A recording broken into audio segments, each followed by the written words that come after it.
పరిచయం ఉంది. అయితే అందులో కొన్ని విషయాలు మనం నేర్చుకోవాలి సామాన్యంగా. అంటే ఎందుకనంటే ఆయన మన మధ్య దాదాపు 5 సంవత్సరాల్లో మన మధ్య ఉన్న చాలా మందిని చాలా ఇరుకు. ఎందుకంటే అది చిన్న మందిరం కదా, గాలి కూడా సరిగేది. కానీ అందులో చాలా అడ్జస్ట్ అయ్యారు వాళ్ళ ఫ్యామిలీ.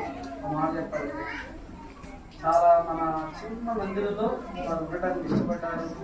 అయితే అన్న విషయంలో నేను ఏం చెప్తానంటే, ఆయన ఏ ప్రేయర్ మీటింగ్ కన్నా అటెండ్ కాలేదనుకోండి, కంపల్సరీ మెసేజ్ వస్తుంది, అన్న నేను ఈ కారణాలు బట్టి మందిరానికి ప్రార్థనా కూడికకు రావటం లేదు. అప్పుడు ఎంత మంచి సాక్ష్యం చెప్పండి. ఒకవేళ ఆయన మెసేజ్ పెట్టలేకపోయాడు, ఖచ్చితంగా ఫోన్ చేస్తాడు. అంటే ఒకవేళ కనుక ఆయన మందిరానికి రాకపోతే ఖచ్చితంగా మెసేజ్ అని వస్తుంది, లేదా ఎప్పుడు అటెండ్ అవ్వకుండా ఉండిన దినాలు లేవు. ఈ ఆన్లైన్ ప్రేయర్ అయిన ఇక్కడ ఆన్లైన్ ప్రేయర్ కూడా తగరపల్సి ఆన్లైన్ ప్రేయర్ ఫ్యామిలీ అంతా వస్తారు. వాళ్ళు ఇప్పుడు కూడా విడిచిపెట్టి వచ్చేవాడు కదా, ఆన్లైన్ ప్రేయర్ అందరూ వచ్చేవాడు ఫ్యామిలీ. ఇంకా బాగా చెప్పాలంటే ఇక్కడ పరిచయం అప్పగించాను అనుకోండి, ఎంత నమ్మకం వస్తాడంటే, ఒక ఫ్యామిలీ ప్రేయర్ అప్పగించామంటే నేను ఎంతమందిని ప్రార్థన చేయించాను, ఎక్కడి నుంచి ఎక్కడి వరకు చదివాను, ఎంతమంది ప్రార్థన చేశారు, అన్ని డీటెయిల్స్ పెడతారు.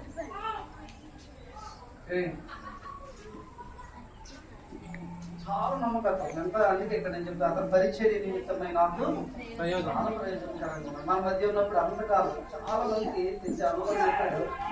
చాలా మందికి ఇచ్చిన జాబ్ కూడా చేయకుండా మానేశారు. ఇన్ని జాబ్లు ఇప్పించినా కదా, ఎంత మాత్రం ఇంకా ఆత్మీయంగా ఇంకొక విషయం ఉంది. ఆత్మీయంగా అదేంటంటే కష్టము సేవకులతో పంచుకుంటాడు.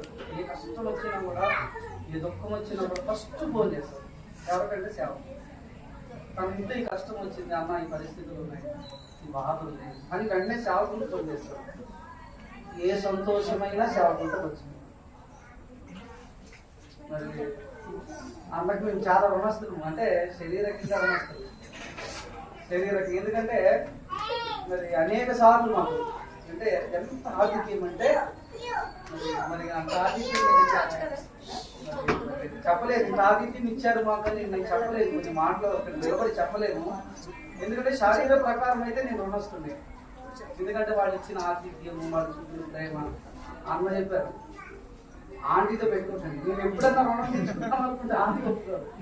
కానీ ఆంటీ మీరు ఆఖరికి లాస్ట్ పెరుగు తిన్నారు కదా, ఆ ప్లేట్ పెరిగేస్తారు. ఏం చేయాలి? ఏడు వచ్చేది. ఆ ప్రేమ అనేది అసలు అద్భుతం కదండి, ఎంత అద్భుతం ప్రేమ. కాబట్టి శరీర ప్రకారం ఉండొస్తుంది. అయితే మరి ఏ ప్రార్థన మీటింగ్ కానీ మనకు ఇంకా చాలా ఫెయిత్ఫుల్ అంటే 5 years చర్చ్లో ఉన్నారు. ఈ 5.5 years అని ఎప్పుడు కూడా ఇన్ని పరిస్థితులను బట్టి దేవునికి వలసింది ఒప్పుకున్నది. నేను ఫుల్ఫిట్ నుంచి చెప్తున్నా అంటే పొగడాల్సిన అవసరం లేదు, కానీ అంటే అంత ఫెయిత్ఫుల్గా ఉన్నారో చూడలేదు. కాబట్టి మనం నేర్చుకోవాలి. ఎందుకంటే కొన్ని విషయాలు మనం మన మధ్య ఉన్నప్పుడు ఎందుకు మన మధ్య పెడుతున్న యేసు ప్రభువు ఎలాంటి వ్యక్తి ఉన్నారంటే మనం ఏం చేయాలో నేర్చుకోవాలి. మనం కూడా ప్రార్థన ఎప్పుడు మానుకుంటాం. వర్షం రాగానే రెయిన్ కోట్ వేసుకుంటారు. రెయిన్ కోట్ వేసుకుంటే ఎంత వర్షమైన ప్రయత్నించాడు. ఏ వర్షానికి ప్రేమ రాకుండా ఆయన కూడా తింటాడు. అంటే ఆయన ఒకవేళ ఏదన్నా ఈ విశాఖపట్నంలో లేకపోతే తప్ప ప్రార్థనా మీటింగ్ మాత్రం ఆయన కొడతాడు. అంటే అంత నమ్మకత్వం మన మధ్య మన. కాబట్టి మనం కూడా రమ కుటుంబం కొరకే ప్రార్థన చేస్తాం. బిడ్డలు ఎదుగుతున్నారు, వారి స్టడీస్ కొరకే ప్రత్యేకంగా ప్రశాంతత జ్ఞాపకం చేసుకోండి, ప్రకాశ్ జ్ఞాపకం చేసుకోండి. ఇంకా పరిమిత విషయంలో చాలా అభివృద్ధి ఇస్తుంది. బాగా చెప్పాలంటే దేవుడు చక్కని భార్య ఇచ్చాడు. లేదు చక్కని భార్య వాళ్ళ ముగ్గురు పిల్లల కొరకు ప్రార్థన చేయండి. అక్క కొరకు, మోదీభాయ్ ఆంటీ కొరకు, వారు ఎక్కడున్నా కూడా ఒక విషయం మనం ఏం చేయాలంటే వారి కొరకై మనం ప్రార్థన చేయాలి. వారు మన కుటుంబాన్ని, మన సంఘాన్ని మర్చిపోతే. ఎందుకంటే మన మధ్య చాలా దినాలు ఉన్నారు కాబట్టి దయచేసి వారి కుటుంబం కొరకే మేము ప్రార్థన చేద్దాము. బిడ్డల కొరకే, వారి రక్షణ కొరకే, అమ్మ కొరకు ప్రార్థన చేద్దాము.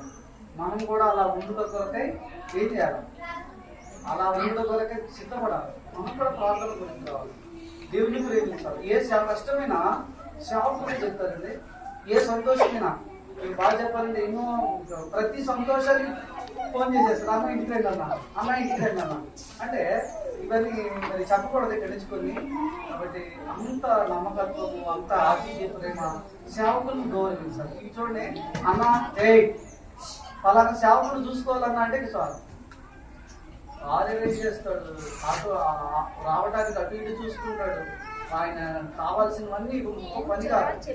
మాట చెప్పాలంటే కొంత లోటు సంఘానికి, కానీ దేవుడు ఆ లోటుని ఏం చేస్తాడంటే భర్తీ చేస్తాడు. ఎందుకంటే దేవుడు ప్రతి దానికి కూడా భర్తీ చేస్తాడు. కాబట్టి అలా ప్రభు పరిచయం కొరకు ముందు ఉండాలి. అన్న చెప్పాడు కదా కొన్ని బేసిక్స్, ఆ బేసిక్స్ ఎవరు మర్చిపోదు. ఇక్కడ ఆ బేసిక్స్ కనుక మీరు ఫాలో అవ్వండి, మీరు కూడా చేస్తారు. కాబట్టి అన్న కుటుంబం కొరకు ప్రార్థన చేస్తాము, చిన్న ప్రార్థన చేస్తాము. అన్న కుటుంబం కొరకు ఒక సేవకులు ఎవరు ప్రార్థన చేస్తారంటే ఎవరున్నారు మరి ఏమనుకోకుండా ఎవరికోవట్లేదని ప్రార్థనకి వనేసి మనం వచ్చి పెద్ద అయిన కాబట్టి కొంచెం ప్రార్థన చేస్తారు. తర్వాత మీ చిన్న ప్రార్థన